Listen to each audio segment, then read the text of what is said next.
Welcome back to the Geekcentric podcast, and welcome back to our watch club for Star Wars The Bad Batch, Season 2. Hunter, there is far more to this than we realized.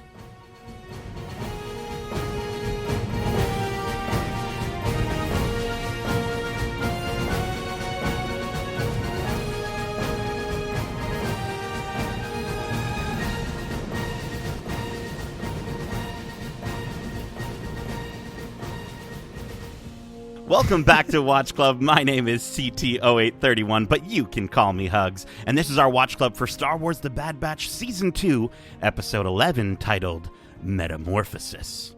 If you're joining us for the first time, this is Watch Club, our weekly review series, kind of like a book club, but way better.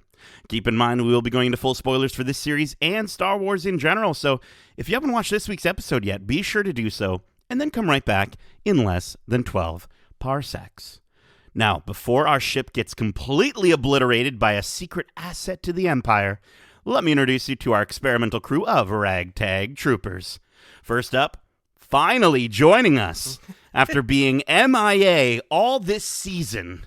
He's taller than a Jawa, smaller than Jabba, and just as entertaining as Jar Jar. He's CT1231, also known as Edit. Hey, listen, I'm like Echo. I'm just off doing another mission. You know, I got my hands full right now. What hands I have if I'm Echo, because I know he doesn't really have too many hands. Oh, jeez. Okay, you know what? Don't be. Oh, I Justin, missed my right off the batches, bat. though. I definitely missed my batches, so I'm glad to be We back missed for you. this episode. Oh, Megan was crying when you were gone. Oh, It was Megan! so So sad. much. So much. So sad. Next up, he's dropping in from the sky, way up. Hi, he's the dopest, dankest dude on Dagobah, CT1006, but you can call him Joints. Hoy hoy. Ahoy, hoy. Oh, I don't know why. my It feels like it's been so long since I last said that. It It's feels- been a week. It feels like it's been a while since we've heard the hoy hoyin' in. But listen, rounding out our small battalion, we are so glad to have a true friend and war hero joining us. And her name is CT0118, but you can call her Brushstroke. How you doing, Omegan? I'm always doing so good. So good. Bit of a scarier episode this week. Yeah. But you know what? I don't want to call it an episode of the week. I think this was a little more elevated than that. This For sure. impacts a lot. It Yeah, raises a I'm lot of stoked. questions, that's for yeah. sure. Yeah. I'm stoked to break it. Finally. I think we got the new big bad. Now that Rampart's been kind of shoved aside, we now know who the real villain is, I guess. Interesting. Well, we'll get into that. We'll talk about that character and all the incredible things that happened. But listen, before we unleash the beast, let's get to this week's episode. The episode starts off with eerie music playing as a transport freighter comes out of hyperspace looking completely torn up and smoking all over. Lights are flickering. We hear a muffled scream, and the ship seems pretty much completely empty, except for one single stormtrooper running for his life through the engine room. The suspense builds, and a mysterious creature pulls the trooper into the darkness as we hear another fading scream. I'm going to just quickly do a correction here. Clone Commando, I think, is what I meant to write. Oh, Which, shout out to Clone Commandos. Are Wow. you kidding me? That helmet design. Shout out to Republic Commando on the original Xbox. That was like if Halo and Star Wars had a baby, and it was incredible. Probably one of the best Star Wars first-person shooters, I think, ever. It's honestly so good. But listen, definitely got some horror movie vibes. Can we talk about this intro? What did you think of the tone, the feeling? What did you think of the scene? Yeah, I think right off the bat, it's nice that this episode kind of plays with genre a little bit more.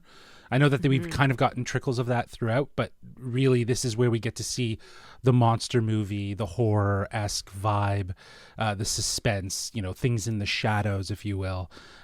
So I loved that part. I think it really does set the tone, and as you said, kind of elevates the episode a little bit more, given the stakes that we will unravel as we go through. But yeah, it was a vibe of its own, and I like that.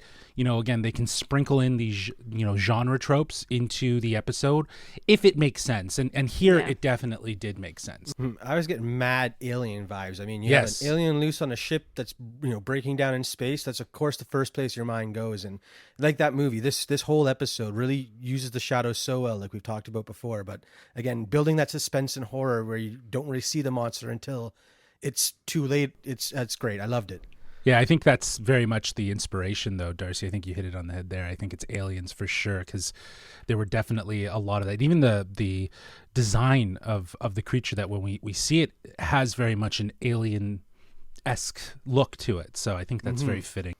Totally. And it's with this intro, I keep reminding myself that this season is really standing up to what we felt last season and the moments that felt sort of childish and, oh my God, I'm forgetting the word, expositional. And we're getting these moments that are a little scary and a little intense, and it feels more exciting to watch than a lot of the episodes from season 1. So I love that this kind of impact happened right off the bat, and we were, shot into this episode with such an intense start. Yeah, it feels like they sort of heard a lot of the feedback, I think, from season 1, and we found that with a lot of, like, with any of these Star Wars series, right? It always seems to be that, the season 2, they do listen to fans, they do start to give us a little bit more of what we want, and I think that's definitely the case with this opening. It makes me really want an animated Star Wars Halloween special. Like, we already know that they have Life Day.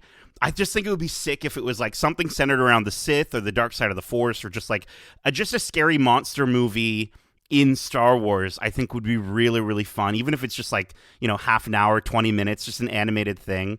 I got Dead Space vibes, which, Megan, is a video game totally. you'll never play. Nope. So don't even look it up. But anyone who knows Dead Space, like, that's kind of what I was getting from this, as well as along with Alien.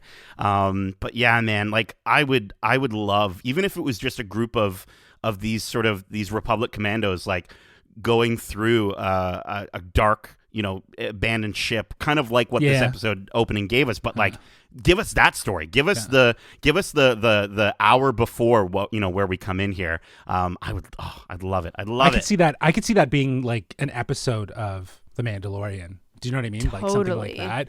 But maybe, to your point, it's a little bit more siloed as like a special presentation, like Marvel's already dabbling in that. Maybe they do something in that realm. But yeah, I think it goes without saying that they, you're saying that they listen to feedback. I don't even know like how they would get that feedback, or if that is something that would be shared, as much as just learning. Do you know what I mean? Like learning from how the story was structured. Once you have all these episodes out and you can look at them, I think even as a creative team, you can kind of do a debrief and say, what could we do differently? How could we approach it differently to help stretch out the story? Because maybe they saw the same things that we saw. It's hard to say how much of it is actual fan feedback, because I know you got to imagine their opening. Yeah, I mean, they might not be listening. Dave, if you're listening to the podcast, let us know. But I mean, like, they might not be actually. They're definitely opening up their web browsers the minute. They're opening up Twitter the minute these episodes go live. They're probably. So they're probably. I'm sure looking at they're taking some feedback from there. But let's keep going here. Continuing into the episode, we follow 3 Lambda shuttles and what looks like another. One of the same transport freighters that we saw just in the beginning of the episode there. And they arrive at the Empire cloning facility at Mount Tantus on Wayland. One of the shuttles reveals Dr. Hemlock ordering the other scientists to retrieve the assets from the ships. Dr. Hemlock enters the holding cells to have a discussion with Nala Se, attempting to persuade her to continue her research for the Empire. She is quick to shut him down as the Empire destroyed her home, but the Doctor isn't afraid to threaten Nala Se to get what he needs. Their discussion is interrupted by Assistant Emery, who informs the Doctor that the communication was lost with Transport 904, which was the ship that we saw in the intro. Dr. Hemlock orders they recover the ship and the asset that came with it, before asking if Nala Se was the only Kaminoan to be spared during the destruction of Tupoka City. Emery informs the Doctor that also Prime Minister Lama Su is in Imperial custody, but the Doctor would like to speak to him personally. So before we move on, did you have, we're obviously going to talk about what the actual asset is. Let's hold off on that for now. But did you have any thought as to what this asset could be? Did you have any alternative ideas as to what it might be? And what did you think of the good Dr. Hemlock? Well, I had no alternatives of what it could be. I didn't even know what it was. It just looked creepy. But what was really interesting, though, about this whole scene that you described is the interaction between Hemlock and Nalase. And, you said the Empire, but he specifically referenced the Emperor. And I think that that's very much a nice reveal here for us to understand that the work that they're doing in the world of cloning isn't for the Empire, it's for the Emperor, and it is for his purpose and for him to use. And, she even says, I know what he's trying to do. And, given where we will end up in, The Rise of Skywalker, I feel like this animated series is doing a better job at explaining how Palpatine was able to clone himself than The Rise of Skywalker. Thank you, Dave Filoni. Yes, Yeah, exactly. always. But again, it's that nugget in The Rise of Skywalker that gives like a spark inside of Filoni's head to say, well, I could introduce that in The Mandalorian. I could introduce that here in The Bad Batch, because it is about the sort of transition from clones to stormtroopers. So I think we get a lot out of this interaction between Hemlock and Nalase, because it does really show that this isn't for any other purpose. It's not for the Empire. It's for the Emperor more than anything. Yeah, I completely see that as well. And I love that. That's a great shout out in the sense that we know that, we know what he's working on. I've consistently been theorizing throughout the season. And I thought that it could have been like a pre-Snoke, like a Snoke that was not Snoke, like a monster version of Snoke. And I was excited for that. And I'm really happy with what we got, and we'll get to that. But I remember, in season 1 in our watch club, we talked about that abandoned facility in the sky and those deformed things and all the tubes that Omega saw, bringing back the word tubes. And it seems like Dr. Hemlock has known Nalase for quite some time. Yeah. So, these plans have been in development for longer than we know. Dave Filoni seems to have been putting these seeds all the way back then, and I think I remember speculating a little bit on this. We were speculating. We were speculating that, and we thought it was interesting how in The Bad Batch here, as well as like The Mandalorian, 2 projects that he's working on, there is such an apparency of talking about cloning beyond the clones, right? Like the idea that cloning still exists, but it's now more of a secretive thing, right? It's more of a special project for the Emperor. And I think, again, that just, J.J. Abrams in The Rise of Skywalker just says, yep, he's a clone. He's a clone. That Snoke was a clone, and they was just all failed clones. And it's like there's not much explanation, and I think that was a big miss on that in that trilogy to kind of help explain that. But that said, it is nice to see that these other shows are going to kind of dabble in that and maybe give a little bit more explanation.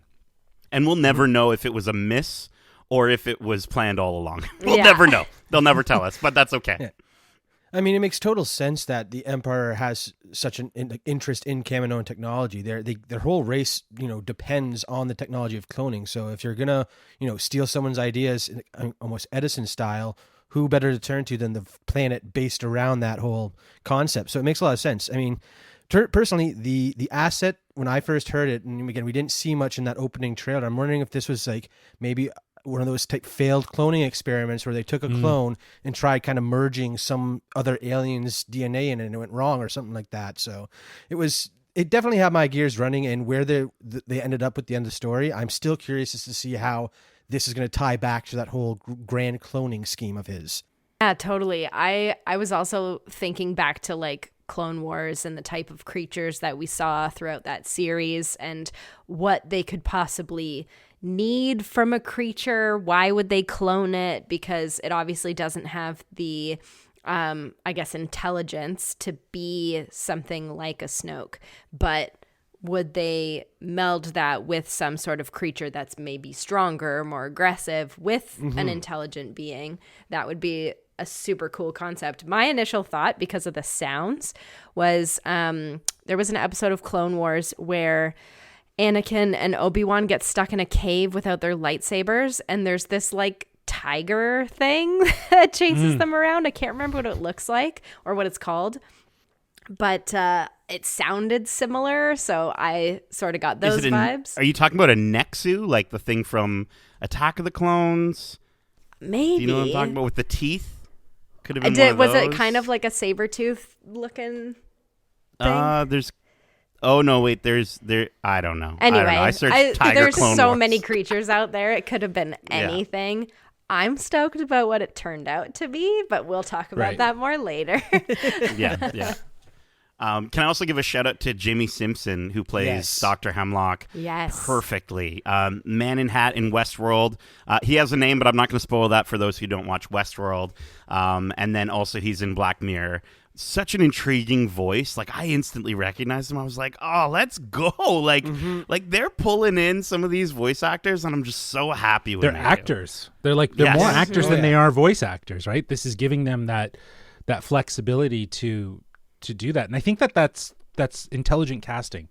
Do you know what I mean? Like you definitely want to collaborate with voice actors, but it is great to bring in actors that can do that. You want to have a mix of it. And I think that, Jimmy Simpson is a great performance in this role for Hemlock. It feels, sadistic. Totally. I think that's the good thing about the actors they're choosing to hire that are not necessarily forefront voice actors, but they give a really incredible voice acting performance. They're not just themselves, when we watch the Marvel's What If series and you get Sebastian Stan doing a voice acting, he's really just being Sebastian Stan, but a little more elevated, whereas like Jimmy Simpson is giving us Dr. Hemlock, and you don't you recognize the voice, but he becomes this character with that voice, which is super cool. Performance. Okay, now speaking of voices, and this might be my big batchy brain going crazy, and I'm not even going to wait for any sort of prediction segment or anything like that. But is it just me, or does Emery sound a lot like Omega? She has the New Zealand accent. And listen, I understand that other people can have a New Zealand accent. I completely get that. They don't have to be Omega or a clone of Omega or whatever. But in Star Wars, so far, the only ones that have that accent have been clones. So why does she have that accent? Anybody going to debunk this for me right away? I mean, there's a whole planet out there where everyone speaks like that. Like Boba Fett isn't the only one in the galaxy who has a New Zealand accent. Okay, what planet? Name it right now, Darcy. I don't know. We haven't seen it. Maybe that's New Zealand. The show will lead New us Zealand, to the planet of New Zealand in the Outer Rim.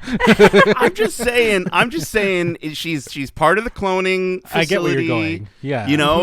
Is it possible that Omega wasn't the only female clone? Well, so she also this be the alpha instead of Boba being the alpha. Like maybe Boba was a beta or something like that, or completely separate. I don't know. Boba's definitely a beta. I do think though that there's a sense of either remorse or compassion from her, especially how she lingers outside of the cell as Hemlock leaves. I think she's maybe a bit conflicted. I don't know. I know that was just a moment, but she looks. She looks back into the cell and she just has like a very sort of empathetic face on her. So because what if Nala Se raised her? Or what if she respects Nala Se? Like I think the idea she respects the science. She respects what it is, and she understands what's happening here is sort of stealing that knowledge and that, I guess, the science of that and robbing this people of their culture, which is, as you guys have pointed out, it's not just a thing that they do. It's a way of living in for life, them, and it's integral. So, I think we're seeing a little bit of remorse. Yeah, they also gave her character a name, so maybe that means she means something. I don't know. Yeah. I don't know. Why wouldn't you have just Michelle Ang voice her then as well? Because she is a different voice actress. So, but is Michelle Ang a voice actor, or is she just, because you guys have said when you heard her speak normally, she just kind of sounds like Omega. She's obviously putting on a little bit of a younger voice, but is she a voice actor that could pull out a totally different voice just with the same accent for a new are they character? trying to fool us? I'm hanging out with D. Bradley Baker. I feel like you would pick up a trick or two for putting on different voices with the same accent. That's just well, she's in my head. She is an actress by trade, is what she goes by. So do what you will with that. But I think that if anything, if they're planting a seed that she's more rooted or connected, I don't know if there's enough here to go off of other than just her accent, because I do know that they do cast quite a bit out of New Zealand, if I'm not mistaken, with variety of actors and actresses. Yeah, well, I can't recall. But let's get back to the batch. We join our crew and the Marauder in hyperspace during a hologram meeting with Sid, which in the future, when hologram meetings become a thing, that's how I want us to do these podcasts, is just over hologram meetings. Jedi Council. Dude, it's going to happen. I'm so stoked. Anyways, they're in a hologram meeting with Sid, and Omega is giving Sid an earful after she left them stranded on that deserted planet. Sid offers up a new tip and their standard cut of pay, to which the batch has other ideas. As Sid tries to give them unreasonable raises, Omega and Wrecker look to Hunter for approval. The crew debates whether or not they'd go back to Sid in general. The limited intel worries the crew, but with Omega's positive outlook, off they go. Arriving at the crash site, there's an eerie vibe in the quiet of night. The Bad Batch approach with their flashlights drawn, and Tech analyzes the crew aboard must have perished. They enter the ship to check for the loot as well as for survivors, only to find abandoned weapons and some pretty brutal scratches that definitely weren't made by a human. Tech splits from the group to restore power and check the data records on the bridge, leaving Omega concerned for his well-being, even though it's obviously unnecessary to worry about Tech. As the three remaining continue deeper into the ship, they come upon a lab that resembles the Kaminoan cloning technology, though it's unlike anything Omega is familiar with. Back with Tech, strange sounds give him a sense of unease when suddenly a zombie droid pops out of the wall shouting danger until conking out for good. In the lab, Wrecker discovers some icky goo to go along with the scrapes on the wall, which the wall looks to be reinforced. And they realize whatever did this to the ship is very much still on board. A ship-eating monster with electricity pulsing in its mouth approaches, and the real adventure begins. After an attempt at fighting off the mysterious monster, the team ends up on either side of it, while the creature is sucking the energy out of the ship's generator. Wrecker notices the monster seems to be changing.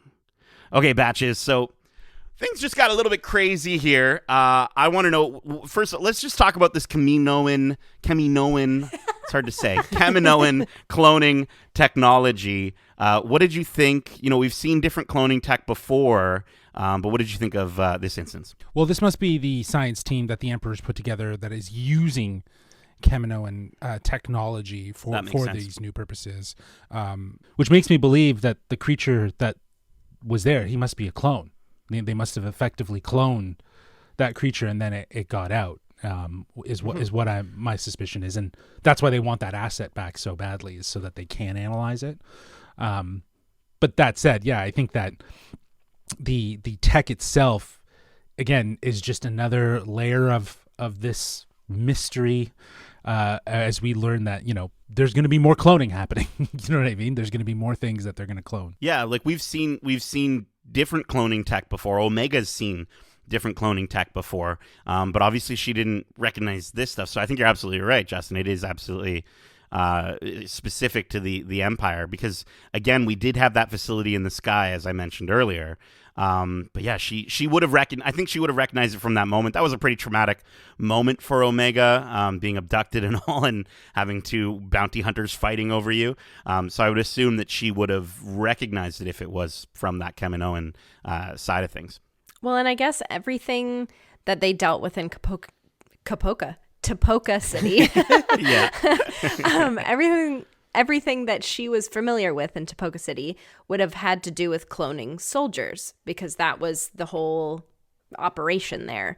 So we're obviously finding out that they're building new technology and different technology dependent on what it is they're trying to clone. You know, it's not necessarily more soldiers. It's obviously something quite different. So I think it'll be interesting to maybe dive further into that side of things, and maybe we'll get to visit, Mount Tantus. Is that what it's called? More often in the next few series, and I think they hinted at it at The Mandalorian, so I'm intrigued. Mm-hmm. I mean, this is 100% a beast, a clone of the beast from the Clone Wars, because at the end of that episode, Palpatine is like, clone it. So this whole thing is just a payoff that Filoni's been waiting for, and I got to say, it is an excellent way to tie off that storyline that they set up so many years ago. So again, it is 100% a clone, and I can't wait to see what this means in the greater scheme of things, because clearly he's been working on this whole cloning backstory thing outside of Tapoka City for some time, and I hope that the rest of this season deals with how long and why type thing. It's so exciting. So good. So good. Let's keep going here. The creature escapes the ship after Tech destroys the generator and runs into the woods in the direction of the nearby village. Figuring the creature most likely ate the crew, Tech assumes the creature isn't a danger to the residents because it's no longer hungry. But Hunter insists that they find out what species they're dealing with and how to stop it. And I love that moment when Tech is just like, it ate the crew, and Omega's just like, it ate the crew. Like, she's so shocked by that. It's like, it ate the crew. And Wrecker's like, come on, man. There's a kid here. Yeah. It's so scary. It's again, she's not used to Tech's bluntness whatsoever, but she offers to help him since she understands the technology inside. Hunter and Wrecker split off to hunt the creature down and chase it from the Marauder above. Tech attempts to download the overly encrypted data, while Omega shares her limited knowledge of the machinery, stating that Nala Se kept a lot of this from her, but she assumed this research was happening off-world. In the woods, the creature happens upon a power plant, of course, and starts absorbing/eating all the electricity. Yum, yum, yum.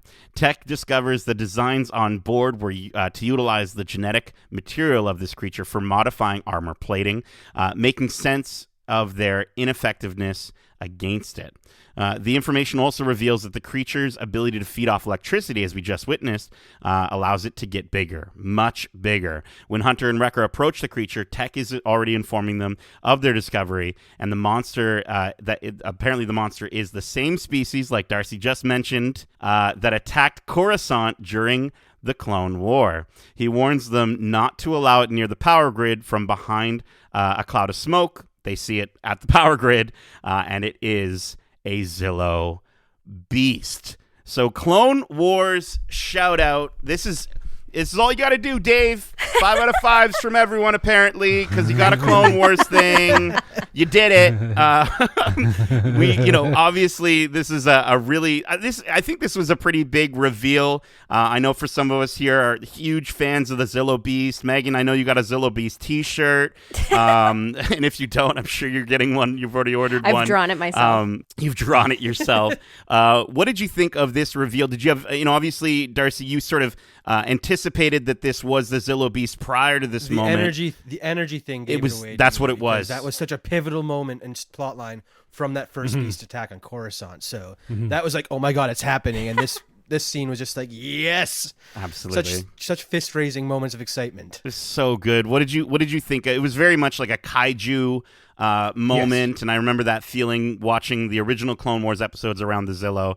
But I think it's super exciting because I thought we were done with this guy. I didn't think we were going to see a Zillo Beast ever again after Clone Wars. So I don't know. What did the rest of the batches think? Well, my thing is, and correct me if I'm wrong, at the end they've killed it, the original beast. So I didn't realize, I mean, I guess that's probably dumb of me that you can clone something that's dead and get a new live one. But I think it's so cool that they're cloning, but it looks different. Did they ever describe the fact that they grow from something smaller, and not that it's like a baby Zillo, but it doesn't even look the same. Like it evolves so much. It did at the end. Like when it revealed itself through the smoke, I was like, oh, I'm like, we've seen this before, right? But I don't remember it ever looking like its original form in the Clone Wars. Yeah, that's the thing. I think they did some gene splicing and stuff like that. They're trying to, find a way to manufacture this armor plating or whatever, use its scale. So maybe they were doing tests to try and emphasize the strength of that, or maybe the harvestability. Like, I'm not sure about that, but clearly they did some work on that original beast to kind of almost make it stronger this time around. It gave me a lot of vibes of the Demogorgon as well. We mentioned the other influences, but I started realizing, I'm like, oh yeah, and like there's the demi-dog that they have in Stranger Things, and they got all the different permutations of the Demogorgon in that show. So you kind of gave me vibes of that. But I will say, Hemlock mentioned the word assets, plural. Is there more than one Zillow out there? And do we get a chance? Can somebody give us a baby Zillow? We got baby Yoda. I just want a baby Zillow. Give us a really cute little Zillow that is like a friend of Omega's or something. I think we already saw the baby Zillow. I think that was that little chunky one that was running around. I think that was... But that was so baby. That was the gross baby looking. form? No, that's adolescent form. Justin, you haven't obviously done your research on the Zillow like I have. Baby Zillows are much cuter. Trust me. No, I was just going to say that second asset that you were mentioning, it's Grogu. It's got to be Grogu. I mean, whoa. Like, if they're trying to, clone him and do all this stuff, why wouldn't they have him at this point? I mean, it makes the most sense. And especially if the whole Barasafi saved her, what's to say that she wouldn't take him back and sell him for a greater price? We know she's kind of not the best, hero or savior, if you will, because she is so, emotionally unstable, I guess, if you will. So yeah, I mean, that was my thought when he said assets. I'm like, oh, are they talking about Grogu? Oh my God, my jaw was just on the floor. Yeah, I'm not going to go as bold as saying it was Grogu, but I think it just implies that they're cloning. There's other things that, to Nate's point, will probably reveal itself as we get through the rest of the episodes. But I don't know. I feel like, yeah, Meg, you might be right. Like, I was just looking at images from Clone Wars. Yeah, it does look drastically different from what we got. It looks a little bit more, unless they just refined the animation. Like, the other thing too is that animation from that time was that was season 2, right? Yeah, it was a little bit more, a little more illustrative with certain things. These feel like they have more dimension, they have more life to them. And I don't think the budget was that big for season 2 as well. So here the budgets are a little bit more meatier.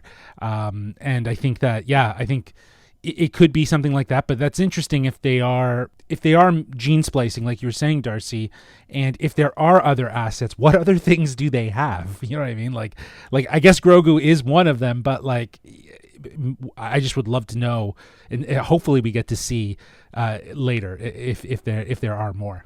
I'm just saying, and I wanted Grogu so badly. I wanted the Bad Batch to be rescuing Grogu. We talked about this before season 1, and I was like so wholeheartedly believing that they were the ones somehow that's found a way to save him or something. But I listen. You put Grogu in the pop moment for your trailer, much like how we had Palpatine in the pop moment for the season 2 trailer for this series. You put him in a season 3, big stinger at the end of a trailer. Dude, everybody and their mom's going on the animation train. They're getting on. They're going to watch. They're going to watch all the episodes of Clone Wars leading up to it. They're going to do it because Grogu sells a lot. He's Prince Money, that Grogu. Yeah, that's it. Grogu sells a lot. I don't know if it's enough to make people go back and watch and sit through those 7 seasons beforehand. They just want Grogu, man. I'll just tell them that Grogu's actually in the background of every episode, so they have to try and catch him. Yeah. Oh my gosh. All right, listen, let's finish this here. A few Star Destroyers appear in the stars, releasing their transports, which is such an awesome shot where like boom, boom, they move in, and then they send their transports to commandeer their lost asset. As the frightened townspeople look on, Hunter and Wrecker attempt to take down the Zillow, while the Imperial ships chase them and destroy the evidence within the abandoned ship.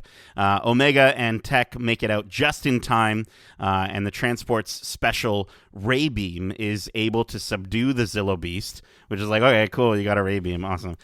Taking it into their custody as the Bad Batch is able to make their escape. I guess it makes sense because how would they have, like, if they have other Zillo beasts, maybe that's how they... Anyways. The stormtroopers detain the entire village and continue their research of the beast on board. Back on the Marauder, Tech is going through the information he gathered from the destroyed ship, claiming the cloning operation all began before the Supreme Chancellor became the Emperor. The Empire destroyed the cities on Kamino, not to end cloning, but to control it. Tech sends the data to Echo and Rex to see if they can help, and we leave the crew in an uneasy state. Then, back at Mount Tantus, Dr. Hemlock has secured the creature and ensures all the villagers who saw the Zillo Beast are detained and, quote, dealt with. So they're all dead. He arrives at the loading bay to meet with Lama Su and informs him of Nala Se's unwillingness to comply with orders. With very little sympathy, Lama Su requests freedom if the doctor wants any information from him. Lama Su hints at that a particular clone is the key to controlling Nala Se, intriguing Dr. Hemlock into further discussion. So, how do we feel about Lama Su revealing Nala Se's weakness, and how do you think the Empire plans to use the Zillo Beast's genetic material in the future? Lama Su's a batch. We knew this from the beginning, but like there's always, I don't know, I feel like there's always sort of been a soft spot for Nala Se, even though she was sort of the rogue one out of all the Kaminoans. I don't know, I'm a little frustrated. I don't think that even Omega will get her to reveal her. Like, I think somebody's gonna kill Nala Se. Or do you think that they'll keep her because she's the only one that really knows how to do this? I don't know. I'm just saying, you know, again, with this whole theory that I have with Emery being more important, I'm not going to go so far as to say she's like Omega or whatever, but like being more important for sure. She's a named character. She's got a New Zealand accent that makes her important. So I think that yeah, I feel like that yes, this is absolutely Omega, that Omega is the key to so much more.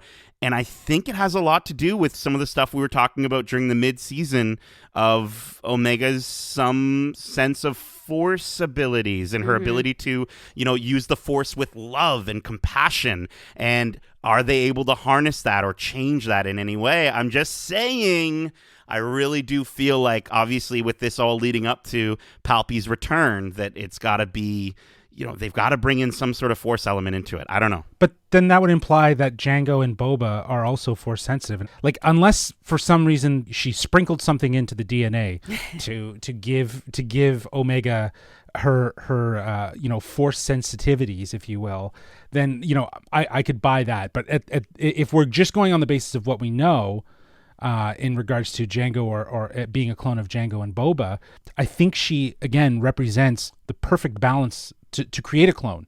You know what I mean? Like, her genetics is so important. It's probably all the secrets that Nala Se has with her abilities and understanding the science of cloning is in Omega, right? And yeah, you know, Meg's right. I think that, you know, Nala Se is the scientist.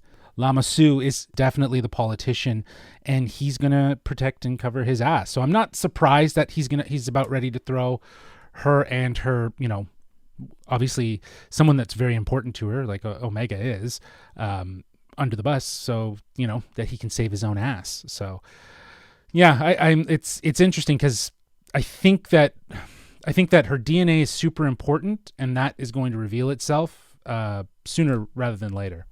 Well, I wonder, just because of Darcy talking about that splicing and the way that they've put two genetics together, do you think Omega was the first one that Nala Se did that with? Like, because she's a girl, she's obviously not 100% a clone of Jango Fett. So who did she mix genetics with to create Omega? A female. Maybe a Jedi. Or maybe do we have X and Y? No. Yeah. But don't we all have X and Y chromosomes? Yes. Yeah. So then all males have X and Y, only females have two. But how come she's the X's. only female to ever come out of that clone? I think they thousands of clones. they manufactured that though. Yeah, it was they decide specific. the They only sex. did one. Yeah. Because Right, they only did one. spliced her with another. I'm wondering think if they what they maybe did put is in they some spice. I think They got did. some extra spice and. No, but like I bet Star you- Wars spice, and they salt bait. You see Nala say Some salt sugar bang and it into spice the, Well, that would and be- everything into the nice. That would tube. be that would be an interesting reveal to your point, Meg. Like if you find out, well, she's not just a purebred of Django's DNA. She's got a little something else, tossed in the pot. And for- maybe for- that's for why- extra force. Yeah, not only is she like emotionally connected to Nala Se, because Nala Se has obviously kept her as this like assistant throughout her whole life, but so far, but maybe she was Nala Se's first project of the things that they're trying to do now for the Emperor, and that's why they need her so badly, and that's why Nala Se will not give them anything. I don't know. Nate's just like on that train. His He head is is- like, yeah. I'm in. it's I'm just on the about- tube, Justin. I'm on the tube, Yeah, and the we are tube. we are going to Mephisto Town right now. Yeah. I'm all in. Go, Darcy. I mean, I'm not surprised that the whole Lama Su throwing Nala Se under the bus, that doesn't, it's not surprising at all. But again, the importance of Omega is what I think really it boils down to, because if it's she's a project or a product of gene splicing, like Meg's suggesting, or if it's just the fact that like in Star Wars, they like a lot of extended canon stuff, they kind of alluded to the fact that people who are great pilots, great shots and stuff like that are, somewhat force sensitive. And, Django being the greatest bounty hunter that he is, what if he is a bit more sensitive to that stuff? So what if it was more just kind of turning up the That would be dial on interesting. that section. So, I mean, it's not surprising. That would be Again, cool. This episode has me so stoked to see what the future of cloning means in Star Wars. Yeah, Because we're starting to open the doors and see why is Omega important past the fact that she's a girl, or an untouched or unaltered clone, and that she's aging like a normal kid. So there are so many. I'm so excited. Nate's eyes are gonna pop out of his head. on that basis alone, I think I like the idea that rather than her being spliced with someone else, she is just a straight shot, genetic version of Django and Boba. But because she's female, whatever happened, maybe she's more force sensitive. She's more force sensitive. You know what I mean? She's more like, whereas like Boba and Django, maybe to Darcy's point, they've always implied that great pilots and great fighters, they have this inherent, force sensitivity. Maybe it's just more latent in them, and what they did by cloning her is kind of exasperated that in this clone, and that's why. Because they were definitely dropping some hard ass hints in season 1 that there was something more to her than just being a clone. Like there was some like some empathy, like very much like how we would see Ahsoka esque in terms of like interactions and feelings, and very, very Jedi, right? So yeah. I'm just saying, dude. Yaddle is Grogu's mom, and Rey is somehow related to from Rogue One. Why am I blanking on her name right now? Jyn Erso? Jyn Erso. Yep. Somehow that's her mom. It's just I'm going down all the like generic it's all about Star family, Wars man. fans theories that they put out there, where they're just like, that's got to be her mom. She's a woman and she's in Star Wars. And she has brown hair. She has brown hair. She has a New Zealand accent. So, all right. Well, You're making fun of yourself there. let's get to our final thoughts and overall final score, which for this episode, we're going to be rating it on the scales of 1 to 5.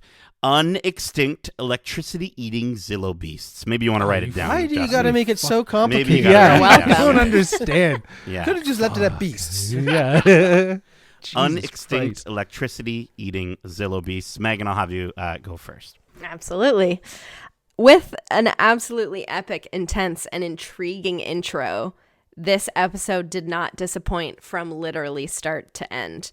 It led into the realization that Zillo beasts still exist, if not more things being cloned, the opportunities for that and what it means in the future of Star Wars. This episode did so much, not only for the Bad Batch, but for the entire Star Wars timeline, which is so huge. Thank you. Bow down to Dave Filoni. Always doing the most. And I just can't wait to see where they take this. It was an absolutely stellar episode. And like you said, Nate, the moment they bring something from the Clone Wars series in, I'm giving it a 5 out of 5. So this episode gets easy. 5 out of 5 unextinct electricity eating Zillo beasts. You know what? Everything Meg said is entirely true. I think that from start to finish, this episode was a ride. It was its own vibe that feels very like genre mixing, taking Star Wars and bringing in some horror elements, and then, halfway through switching into a kaiju movie, if you will, giant ass monster just destroying everything.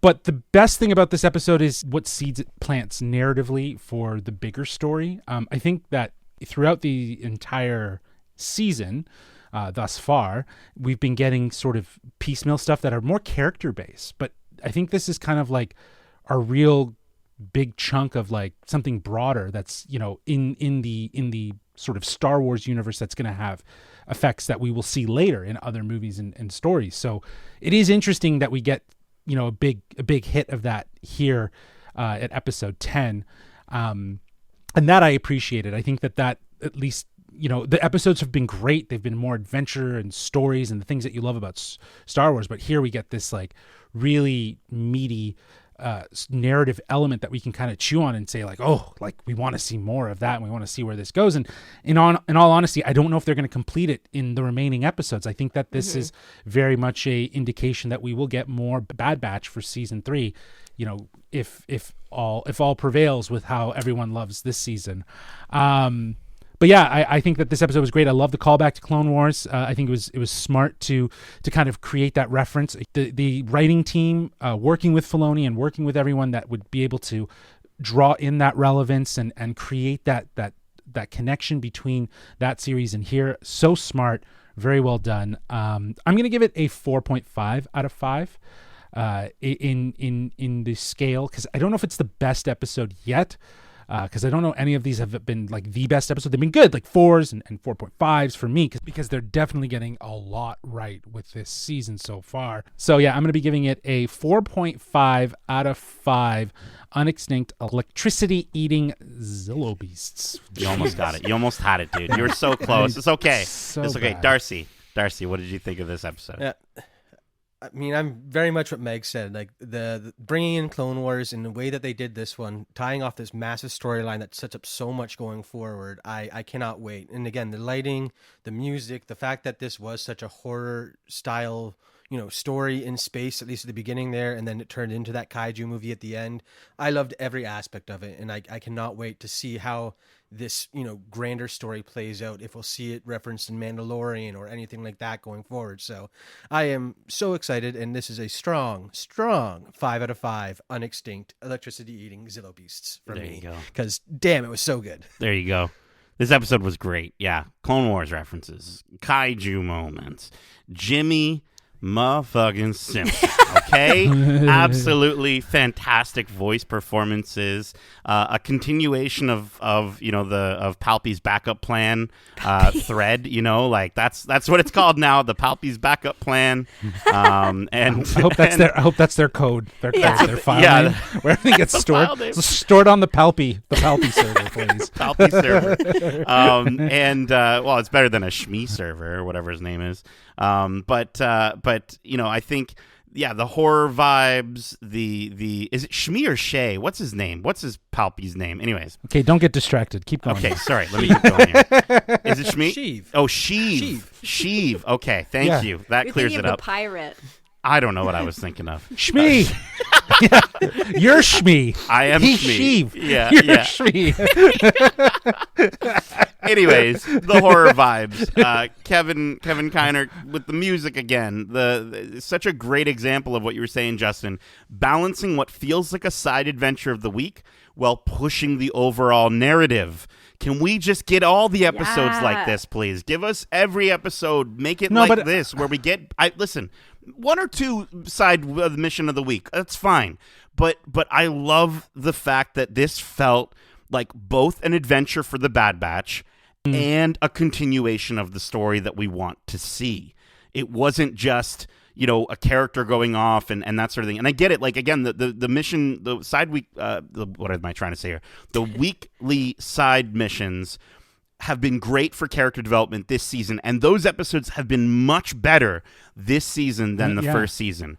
But if I was to pick and choose, like, how I want my episodes designed, if Dave's listening on how I want my Bad Batch burger made, this is how I want it made. I want this balance. I really wish every episode was like this. So I'm right there with you guys. 5 out of 5 unextinct electricity eating Zillo Beast. I was at a 4.5, but honestly, we did it again, Darcy.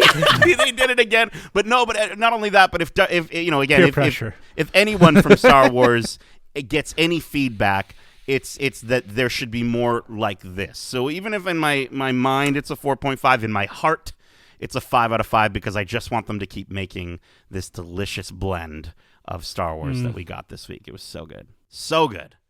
All right. Well, listen, that is it for this week's Watch Club for Star Wars The Bad Batch Season 2. But listen, Darcy wants to say something else. Darcy, what were you going to say? Sorry. Well, before we go, I just want to shout out to Scorch. We didn't even talk about him. I mean, Republic Commando comes up, and the main character, or one of the main characters in that, is in this episode. Wait, what? Much like last season. Yeah, Scorch. He's the black helmet, yellow stripe on it. He's the one talking to Hemlock. Yeah, man. Whoa. We got Scorch. That's Again, sick. we got him last season. Now we got him this season. It's so good. That's sick. Why did I not see that, Darcy? Thank you so much. I'm glad we didn't miss out on that. Obviously, we'd had so many people writing in and telling us that we made a mistake. We hope you enjoyed this episode, and if you did, make sure to subscribe to us wherever you like to listen to podcasts, if you haven't already. And if you want to write into your show with your thoughts or predictions on the shows we cover in Watch Club, well, listen, you don't have to go down a scary hallway and find a creepy little creature eating some electricity and leaving some goo behind, and then it grows up to become this big giant kaiju monster that they're going to turn into a Snoke or something. Instead, Justin, can you let our lovely batches know how to reach us by holomessage? Well, they can reach us at wearegeekcentric@gmail.com. That's wearegeekcentric@gmail.com. Or they can reach out to us on Twitter at geekcentricyt or on Instagram at wearegeekcentric. I'm just saying, man, the Zillo Beast has a long neck, and Snoke had a long neck. So therefore, if you do the math, Justin, Snoke had a long head. What if? But what if its ability to contain electricity and use electricity is what finds its way from the Zillo Beast into the future clone of Palpatine, of Emperor Palpatine? Because I don't know how electricity works. I don't know how it works. But he feeds but maybe on the electricity is what yeah, exactly. Right? You need ingredients he's such a from all powerful these different force wielder. You need a little bit of Omega, get a bit of Grogu mixed in there along with the Zillo Beast, and you've got a Palpy. Like, you've got a good Palpy. I think that's how it's done. I think chef's kiss. We figured it out. We figured it out. Listen, we also have some interviews out now, like our interview with the Bad Batch themselves. I got a chance to sit down with D. Bradley Baker, and Justin sat down with the writer of this series, Jennifer Corbett, who hopefully is listening and getting some great ideas from this, and supervising director Brad Rouse. So check that stuff out on YouTube at youtube.com/geekcentric. And that is it. I think that is it. Justin, Darcy, Megan, thank you so much for joining me for this incredible week of Watch Club. And as we say, good soldiers follow orders.